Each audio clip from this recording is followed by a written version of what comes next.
बूढ़ा युग के सवाल का जवाब देते हुए कहता है, नहीं बेटुआ, यक्षिणी अब मर्दों को अपना शिकार नहीं बनाती है। क्यों पापा, क्या यक्षिणी यहाँ से चली गई है जो अब वो मर्दों को अपना शिकार नहीं बनाती है? वो बूढ़ा युग के पास जाते हुए कहता है, वो गई नहीं है, शांत हो गई है। शांत हो गई है मतलब ये कि आज से 13 साल पहले उस ग्रेवयार्ड कोठी में एक लेखक बाबू रहते थे। उन लेखक बाबू को ही उस यक्षिणी ने अपना आखिरी शिकार बनाया था। तुम्हें पता है, लेखक बाबू की किसी को लाश तक नहीं मिली थी, पर उनका कमरा पूरा खून से सना हुआ था। हर जगह खून ही खून था, दीवारों पर, किताबों पर, टेबल पर, हर जगह। एक कोना ऐसा नहीं बचा था जहां पर खून ना हो। ये बात सुनकर युग डरा नहीं बल्कि उदास हो गया। अचानक से उसकी आंखों में नमी आ गई थी। बूढ़ा इस बात को भांप लेता है और युग के कंधों पर हाथ रखते हुए पूछता है, क्या हुआ बेटा? लेखक बाबू के बारे में सुनकर तुम्हारा चेहरा उतर क्यों गया? युग अपने दिल पर पत्थर रखते हुए कहता है, क्योंकि आप जिस लेखक बाबू की बात कर रहे हैं वो और कोई नहीं बल्कि मेरे पिता थे। क्या इसका मतलब ये कि तुम वो लेखक बाबू के बेटे हो? हाँ, मैं उन्हीं का बेटा हूँ, युग। बूढ़ा अपनी बात को आगे जारी रखते हुए कहता है, गांव वालों का कहना था कि उस यक्षिणी ने ही लेखक बाबू को मारा था। उसी दिन से उस ग्रेवयार्ड कोठी को बंद कर दिया गया और कोठी के बंद होने के साथ ही अमावस्या और पूर्णिमा की रात मर्दों के शिकार होने भी बंद हो गए। कुछ गांव वालों का तो ये तक कहना है कि शायद लेखक के साथ संभोग करके उस यक्षिणी की हवस मिट गई, इसीलिए वो शांत हो गई। युग कुछ सोचते हुए कहता है, पर जब हवस मिट गई थी तो उस यक्षिणी ने मेरे पिता को क्यों मारा? और आपने कहा था कि संभोग करने के बाद यक्षिणी अपने शिकार के शरीर में से खून चूस लेती है, तो फिर मेरे पिता का खून कमरे में हर जगह कैसे फैला था? यक्षिणी ने उनका खून क्यों नहीं पिया? पता नहीं उसने लेखक बाबू का खून क्यों नहीं पिया। यह राज तो उनकी मौत के साथ ही ग्रेवयार्ड कोठी में दफन हो गया था। यक्षिणी हर शिकार के साथ संभोग करने के बाद सीधे उसे मौत के घाट उतारती थी, इसलिए हवस खत्म होने के बाद भी उसने लेखक बाबू को भी मार दिया होगा। पर कुछ गांव वालों का कहना था कि लेखक बाबू कई सालों से खोजबीन पूछताछ करके यक्षिणी पर कोई किताब लिख रहे थे। इसकी भनक उसे लग गई थी। एक ये भी कारण हो सकता है। और फिर अमावस्या आते ही यक्षिणी ने लेखक बाबू को मार दिया होगा। क्या वो किताब मुझे मिल सकती है? नहीं, वो किताब तो कहीं नहीं है। सुना है प्रकाशित ही नहीं हो पाई। शायद ग्रेवयार्ड कोठी में हो। क्या कहा आपने? ग्रेवयार्ड कोठी में? हाँ, ग्रेवयार्ड कोठी में। पर मैं तुम्हें एक सलाह देता हूँ, वो यक्षिणी शांत हो चुकी है तो बेहतर है उसे शांत ही रहने दो। उसके अंदर की वासना को फिर मत जगाओ, वरना पता नहीं और कितने मर्दों की जान ले ले। आप मुझे डरा क्यों रहे हैं? मैं डरा नहीं रहा हूँ तुम्हें, बस आगाह कर रहा हूँ बिटुआ। मौत के आने से पहले चेतावनी देनी पड़ती है। मतलब? तुम शहर के लोग मतलबी बहुत होते हो बिटुआ, हर बात में मतलब ढूंढते हो। मतलब कुछ नहीं। वैसे आप बहुत कुछ जानते हैं उस ग्रेवयार्ड कोठी के बारे में। आखिर कैसे? जानूंगा कैसे नहीं, मेरा पुराना रिश्ता जो है। युग उस बूढ़े को घूरते हुए पूछता है। क्या कहा? पुराना रिश्ता है? क्या रिश्ता है आपका ग्रेवयार्ड कोठी से? बूढ़ा बड़ी बड़ी आंखें करते हुए कहता है। मेहंदी पथार। युग अपना मुंह फाड़ते हुए कहता है। मेहंदी पथार मतलब ये बेटुआ कि मेहंदी पथार स्टेशन आ गया है। चलो जल्दी उतर जाओ। ट्रेन मेहंदी पथार स्टेशन पर आकर रुक गई थी। युग और वो बूढ़ा अपना अपना सामान लेकर ट्रेन से नीचे उतर जाते हैं। स्टेशन ज्यादा बड़ा नहीं था और पूरा सुनसान पड़ा हुआ था। स्टेशन पुराने जमाने का था। लाइट भी एक दो ही जल रही थी जो बार बार बंद चालू हो रही थी। ट्रेन अभी स्टेशन से निकली ही थी कि तभी युग की नजर बूढ़े के हाथ में जो झोला था उस पर पड़ती है और वो देखता है कि उसके अंदर कई सारे कमल के फूल रखे हुए थे। युग सोचने लग जाता है, ये बूढ़ा इतने सारे फूलों का क्या करने वाला है। जैसे बूढ़ा स्टेशन पर उतरा था, जल्दी जल्दी कदम बढ़ाने लग गया था, जैसे उसे कहीं जाने में देर हो रही हो। युग के मन में कमल के फूलों वाली बात खटकती जा रही थी। उससे रहा नहीं जाता और वो उस बूढ़े से पूछ ही लेता है। वैसे बाबा, आप इतने सारे कमल के फूलों का क्या करने वाले हैं? बूढ़ा अपने चेहरे पर मुस्कान लाते हुए कहता है। तो तुम्हारी नजर चली ही गई इन पर। बड़ी तेज नजर है। ये मेरे सवाल का जवाब नहीं हुआ बाबा। बताइए ना, आप इतने सारे फूलों का क्या करने वाले हैं? अरे पूजा आने वाली है ना, उसी के लिए है ये फूल। कैसी पूजा? पूर्णिमा की पूजा। पूर्णिमा की पूजा मतलब? तुम नहीं समझोगे। तुम गांव में नए आए हो ना, धीरे धीरे सब समझ जाओगे। युग उस बूढ़े को हैरानी के साथ घूरे जा रहा था क्योंकि उसको उसकी बातें बिल्कुल समझ में नहीं आ रही थी। युग अपनी जीन्स पकड़ते हुए कहता है। और शिट, इससे भी अभी आना था। क्या हुआ बेटा, बड़ी मुश्किल में लगते हो। हाँ बाबा, वो यहाँ पर कहीं वॉशरूम है क्या? बूढ़ा अपना सिर खुजाते हुए कहता है। वॉशरूम मतलब बेटुआ? मतलब टॉयलेट, पेशाब घर बाबा। अच्छा, ये बोलो ना तुम्हें टंकी खाली करनी है। युग चिढ़ते हुए कहता है। हाँ वही। वो तो नहीं है स्टेशन पर। पूरे देश की तरक्की हो गई पर मेहंदी पथार आज भी वैसा ही है जैसा पहले था। तो फिर मैं वॉशरूम मतलब टंकी खाली कहाँ पर करूं? अरे इतनी सारी जगह है, कहीं भी कर दो। वैसे भी अंधेरा है, कोई नहीं देखने वाला। युग थोड़े आगे ट्रेन की पटरी के पास चले जाता है और टॉयलेट करने लग जाता है। युग टॉयलेट करते हुए कहता है। वैसे बाबा, आपको यहाँ से कहाँ जाना है? रॉन्ग कामूचा। मतलब आपको वो किश्नोई नदी पार करके जाना पड़ेगा? हाँ। आपको डर नहीं लगता यदि उस यक्षिणी ने आपको पकड़ लिया तो? अरे मैंने कहा ना बेटुआ, उसकी वासना खत्म हो चुकी है, वो अब शिकार नहीं करती। और वैसे भी आज पूर्णिमा या अमावस्या थोड़ी है जो मुझे अपना शिकार बनाए। वैसे आप रोंग कामुचा में कहाँ रहते हैं? रोंग कामुचा में किश्नोई नदी का जो घाट है ना, वहीं पर रहता हूँ। युग कुछ सोचते हुए कहता है। ये तो वही घाट है ना जहाँ पर वो यक्षिणी भटका करती थी? पापा कहते थे कि अक्सर यक्षिणी किश्नोई नदी के दोनों घाट के पास ही भटका करती थी। कोई जवाब नहीं आता है।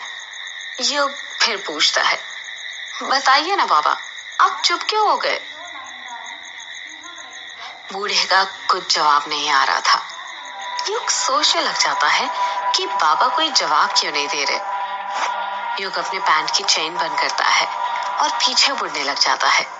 जब वो पीछे मुड़ता है तो उसके रोंगटे खड़े हो जाते हैं। वो बूढ़ा अचानक से गायब हो गया था। युग के समझ नहीं आ रहा था कि वो बूढ़ा इतनी जल्दी कहाँ जा सकता था। युग अपना बैग उठाकर स्टेशन पर उस बूढ़े को ढूंढने लग जाता है, पर वो बूढ़ा उसे कहीं पर भी नहीं मिलता है। युग हैरान था ये सोचकर कि वो बूढ़ा एकदम से कहाँ गायब हो गया, पर थोड़ी ही देर बाद वो ये सोचकर संतुष्ट हो जाता है कि शायद वो बूढ़ा अकेले ही चला गया होगा, और अच्छा ही हुआ चले गया, वरना यक्षिणी के बारे में बातें करके वो तो खुद तो डरता ही, साथ में उसे भी डराता। युग स्टेशन से बाहर निकलता है तो देखता है कि स्टेशन से बाहर एक भी ऑटो रिक्शा वाला नहीं था। ये गांव में ना यही प्रॉब्लम होती है, टैक्सी नहीं मिलती। शहरों का विकास तो हो रहा है पर गांव आज भी गांव ही है, जरा सी तरक्की नहीं हुई यहाँ पर। आज भी वैसा का वैसा है जैसे पहले था। इतना कहकर युग पैदल पैदल ही बंगला मुड़ा गांव जाने के लिए निकल जाता है। आधे एक घंटे में वो बंगला मुड़ा गांव पहुंच जाता है। बंगला मुड़ा गांव पार करने के बाद काला झाड़ी जंगल पड़ता है, जिसको पार करने के बाद ही कृष्णोई नदी आती है, और वहीं से थोड़ी दूर पर युग की ग्रेवयार्ड कोठी थी जहां पर युग को जाना था। युग ने बंगला मुड़ा गांव तो पार कर लिया था, पर काला झाड़ी जंगल के अंदर वो फंस गया था। कृष्णोई नदी जाने का रास्ता वो भूल चुका था। काला झाड़ी जंगल में अंधेरा इतना ज्यादा था कि उसके समझ ही नहीं आ रहा था कि कौन सा रास्ता कहाँ पर जाता है। युग जंगल के अंदर लगे बांस के पेड़ों को देखते हुए कहता है, अब क्या करूं? आगे का रास्ता तो भूल गया मैं। 2-3 राउंड मार लिए पर बार बार घूमकर फिर से यहीं पर आकर रुक जाता हूँ। ये काली झाड़ी का जंगल तो पहेली बन गया है मेरे लिए। कुछ समझ ही नहीं आ रहा क्या करूं। युग अपना मोबाइल निकालते हुए कहता है, यहाँ पर तो नेटवर्क भी नहीं आ रहा कि किसी को फोन करके बुला लूं। युग के आसपास साल और बांस के पेड़ लगे हुए थे। हवा के झोंके जब भी इन बांस के पेड़ों के बीच में से निकलते थे तो ऐसा लगता था जैसे आपस में कोई फुसफुसा रहा हो। मोबाइल के टॉर्च की रोशनी में युग को ज्यादा कुछ नहीं दिखाई दे रहा था। युग सोच ही रहा था कि वो क्या करे, कि कैसे इन जंगलों से निकले। तभी उसे किसी के कदमों की आहट सुनाई देती है। कदमों की आहट सुनकर युग सहम सा जाता है और सोचने लग जाता है कि इतनी रात में जंगल में कौन होगा। युग डरने लग जाता है और सोचने लग जाता है कि कहीं यक्षिणी तो नहीं, पर फिर वो अपने दिल को तसल्ली देता है, नहीं, यक्षिणी वक्षिणी कुछ नहीं होती, सिर्फ कहानियां हैं जो मेरे पापा ने बनाई थी। कदमों की आहट धीरे धीरे तेज होती जा रही थी। ऐसा लग रहा था जैसे कोई युग के पास आ रहा हो। युग जमीन पर पड़ा बांस का टुकड़ा उठा लेता है और कदमों की आहट सुनने लग जाता है। तभी युग देखता है कि उसके बगल में जो बांस के पेड़ लगे हुए थे वो हिल रहे थे और आवाज उसी तरफ से आ रही थी। युग पूरी तरह तैयार हो गया था उस आहट का सामना करने के लिए। जैसे ही कदमों की आहट बंद होती है, युग की आंखें फटी की फटी रह जाती है। उसके हाथ से बांस का टुकड़ा अपने आप छूट जाता है और वो खुद डर के मारे झट से जमीन पर गिर जाता है। युग के सामने एक काला साया खड़ा हुआ था। युग डरते हुए अपना मोबाइल उठाता है और उसका टॉर्च उस काले साए पर मारते हुए कहता है, कौन हो तुम? एक लड़की की आवाज सुनाई देती है, मैं अभिमन्यु। जब टॉर्च की रोशनी उस काले साए पर पड़ती है तो युग देखता है कि वो काला साया किसी और का नहीं बल्कि उसी की उम्र के एक लड़के का था, जिसके लंबे लंबे घुंघरालू गर्दन तक बाल थे और उसने आंखों में एक बड़ा सा चश्मा पहना हुआ था। उस लड़के के हाथों में कोई डिवाइस था जिसे देखकर ऐसा लग रहा था जैसे कोई रीडिंग नापने वाला डिवाइस हो। अभिमन्यु युग की तरफ हाथ बढ़ाते हुए कहता है, ओ जाओ, नीचे क्यों लेटे हो?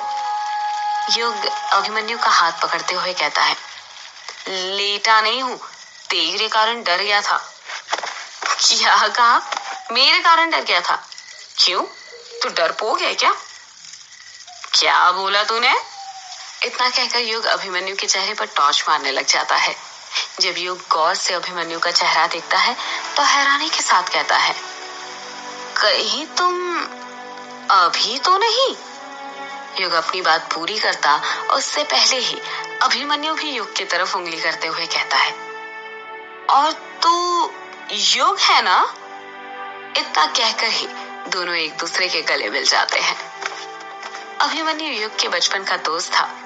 युग अभिमन्यु के बालों को हाथ लगाते हुए कहता है, तू तो बहुत बदल गया है यार, बड़े बड़े बाल, आंखों में बड़ा सा चश्मा। अभिमन्यु कहता है, बदल तो तू भी गया है यार। ये बता, कब आया और कहाँ जा रहा है तू इतनी रात में? बस आज ही आया, ये मान ले 1-2 घंटे पहले, और मैं तो अपने ग्रेवयार्ड कोर्ट ही जा रहा हूँ। तू बता, तू कहाँ जा रहा है इतने सुनसान जंगल में, वो भी इतनी रात में? और तूने ये बाल इतने बड़े क्यों कर रखे? एक पल तो मुझे लगा जैसे वो थी। अभिमन्यु हैरानी के साथ पूछता है, वो थी मतलब? युग बात को घुमाते हुए कहता है, छोड़ ना, और तू पहले मेरे सवाल का जवाब दे। ये बता, तू इतनी रात में यहाँ पर क्या कर रहा है? मुझे तो कुछ गड़बड़ लग रही है। यार गड़बड़ वड़बड़ कुछ नहीं है। अगर मैंने बता दिया ना कि मैं यहाँ पर क्या कर रहा था तो तू हंसेगा, इसलिए बेहतर होगा कि ना तुम मत ही जा। अरे नहीं हंसूंगा भाई, पहले तू बता तो यहाँ पर कर क्या रहा था? अभिमन्यु धीरे से कहता है, मैं ना यहाँ पर भूत पकड़ रहा था। युग को सुना ही नहीं देता है और वो फिर से पूछता है, क्या कहा? अभिमन्यु युग के कान में चिल्लाते हुए कहता है, भूत पकड़ रहा था यार। अभिमन्यु की बात सुनकर युग जोर जोर से हंसने लग जाता है और कहता है, तू पागल हो गया है क्या? कैसी बातें कर रहा है? मुझे लगा तेरी बचपन की आदत है ये भूतों पर विश्वास करने की, जो चली गई होगी, और तू अब समझदार हो गया है, पर तू तो अभी भी नहीं सुधरा है यार। पूरा वैसा का वैसा है जैसे बचपन में था, डब्बा का डब्बा। अभिमन्यु नाराज होते हुए कहता है, मैंने कहा था ना तू हंसेगा, इसलिए नहीं बता रहा था। युग को गिल्टी फील होने लगता है और वो धीरे से कहता है, सॉरी यार, चल छोड़। ये बता, क्या करता है आजकल तू? मेरी गुवाहाटी में जॉब है, अभी छुट्टियां मनाने आया हूँ। गुवाहाटी में जॉब है? पर किस चीज की? अभी तो बताया। क्या बताया? भूत पकड़ने की। मैं एक सर्टिफाइड पैरानॉर्मल एक्टिविटी एक्सपर्ट हूँ। हम लोग भूत खोजने का काम करते हैं। हाँ। अभिमन्यु की बात सुनकर युग अपनी हंसी नहीं रोक पा रहा था, वो हंसते ही जा रहा था। यार तू हंस क्या रहा है? हंस ले, जिनको कम नॉलेज होती है ना वो अक्सर अपने से ज्यादा नॉलेज वालों को पागल ही समझते। शायद तुझे पता नहीं है, हमारे इंडिया में ना 10 सर्टिफाइड पैरानॉर्मल सोसाइटीज हैं जो भूत खोजने का काम करती है। मैं भी उसी सोसाइटी में सर्टिफाइड हूँ, समझा? युग हंसते हुए कहता है, ये बता, आज तो कोई भूत खोजा या नहीं तूने? अभी तक तो नहीं खोजा, पर जल्दी खोज लूंगा ना। अच्छा, और वो कैसे? अभिमन्यु अपने हाथ का डिवाइस दिखाते हुए कहता है, इसकी मदद से। युग हैरानी के साथ पूछता है, ये क्या है? इसे इलेक्ट्रोमैग्नेटिक फील्ड मीटर कहते हैं। मतलब ये कि इस मीटर का इस्तेमाल एक टाइम के अंदर इलेक्ट्रोमैग्नेटिक फील्ड में होने वाले अंतर को जांचने के लिए किया जाता है। कहते हैं किसी जगह पर जब भूत प्रवेश करते हैं तो वहां के इलेक्ट्रोमैग्नेटिक फील्ड में बदलाव आता है। इस तरह भूतों का पता लगाया जाता है। इसमें एक अलग तरह का सेंसर भी लगा होता है जो बजता है और हमें बताता है कि हमारे आसपास कुछ अदृश्य शक्तियां हैं। जो कुछ बोलता उससे पहले ही वो इलेक्ट्रोमैग्नेटिक फील्ड मीटर बजने लग जाता है। जो हैरानी से पूछता है, ये क्या हो रहा है कि डिवाइस इतनी आवाज क्यों कर रहा है? अभिमन्यु अपने आसपास देखते हुए कहता है, ये संकेत है कि हमारे आसपास कुछ है। युग धीरे से कहता है, मतलब भूत?